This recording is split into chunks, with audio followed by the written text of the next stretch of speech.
যদি 2 কোটি খৰচ কৰা হিচাপ ভাগলৈ গৈছে তেওঁলোকৰ থৰভৰণি হ'ব পাৰে, কিন্তু ইয়াত থকা এটা কেমেৰাৰো মোৰ বিশ্বাস এটা কেমেৰাটো কোনো পইচা যোৱা নাই আৰু নিদিয়ে।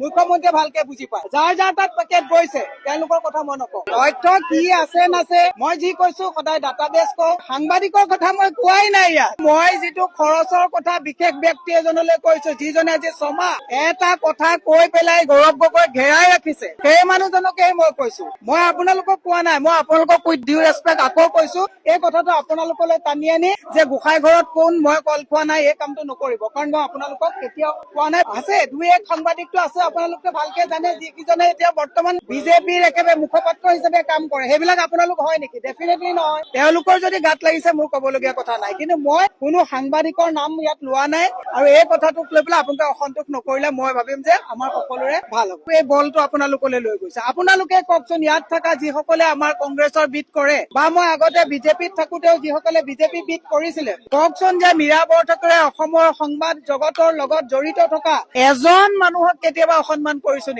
নেকি? নাই কৰা। মই যিটো কথা কৈছো এই প্ৰশ্ন মই যালে কৰিছো তেওঁ বুজি পায়, ক'ত খৰচ হৈছে তেওঁ বুজি পায়। মই প্ৰশ্ন কৰিছো এজন বিশেষ ব্যক্তিলে আৰু প্ৰশ্নটো আপোনালোকে গালে টানি নলব। মই আপোনালোকক সেইটো কথা একেবাৰে বিনম্ৰতাৰে কৈছো।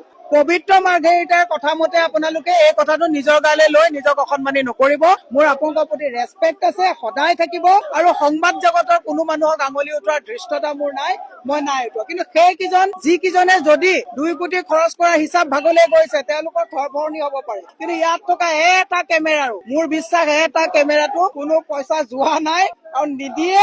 মুখ্যমন্ত্ৰীয়ে ভালকে বুজি পায় যাৰ যাৰ তাত পেকেট গৈছে তেওঁলোকৰ কথা মই নকওঁ। তথ্য কি আছে নাছে মই যি কৈছো সদায় ডাটাবেছ কওঁ, সাংবাদিকৰ কথা মই কোৱাই নাই ইয়াত। মই যিটো খৰচৰ কথা বিশেষ ব্যক্তি এজনলৈ কৈছো যিজনে আজি 6 মাহ এটা কথা কৈ পেলাই গৌৰৱ গগৈ ঘেৰাই ৰাখিছে, সেই মানুহজনকে মই কৈছো। মই আপোনালোকক কোৱা নাই, মই আপোনালোকক উইথ ডিউ ৰেছপেক্ট আকৌ কৈছো এই কথাটো আপোনালোকলৈ টানি আনি যে গোসাঁই ঘৰত কোন মই কল খোৱা নাই এই কামটো নকৰিব, কাৰণ মই আপোনালোকক কেতিয়াও কোৱা নাই। আছে 2-1 সাংবাদিকটো আছে আপোনালোকে ভালকে জানে যিকেইজনে এতিয়া বৰ্তমান বিজেপিৰ একেবাৰে মুখপাত্ৰ হিচাপে কাম কৰে, সেইবিলাক আপোনালোক হয় নেকি? ডেফিনেটলি নহয়। তেওঁলোকৰ যদি গাত লাগিছে মোৰ কবলগীয়া কথা নাই, কিন্তু মই কোনো সাংবাদিকৰ নাম ইয়াত লোৱা নাই আৰু এই কথাটোক লৈ পেলাই আপোনালোকে অসন্তোষ নকৰিলে মই ভাবিম যে আমাৰ সকলোৰে ভাল হ'ব।